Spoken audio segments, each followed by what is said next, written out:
About 3 hours of closing arguments in this case today, Kelly, and attorneys are still not done. Both sides making a very big pitch, their final pitch to this jury. Assistant U.S. Attorney Derek Hines took the jury back to his last witness, Officer James Kostopoulos, and what he said when Jenkins and Herschel approached him about stealing drugs and money from drug dealers. Quote, "No, it's a terrible idea. You can't have a badge on your chest and do that. That's what separates us from the criminals." Hines told the jury that if a 26-year-old cop can stand up to Wayne Jenkins and choose the right path, then so could veteran detectives Daniel Herschel and Marcus Taylor. Hines then took the jury back to each robbery and extortion, laying out each of the detectives' roles. These men tarnished their badges, Hines told the jury. This is not a case about all police.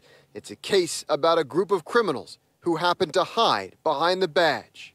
Detective Daniel Herschel took issue with that, and his attorney, William Papura, took his chance to tell the jury that his client is guilty, but of theft, not robbery, extortion, or fraud, especially when overtime abuse was tolerated from on high at the Baltimore Police Department, allowed with just a, quote, wink and a nod.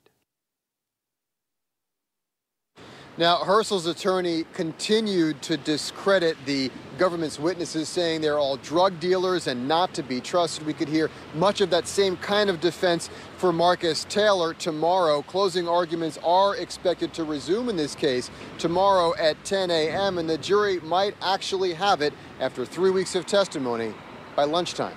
For now, we're live in downtown Baltimore. Brian Kubler, ABC 2 News.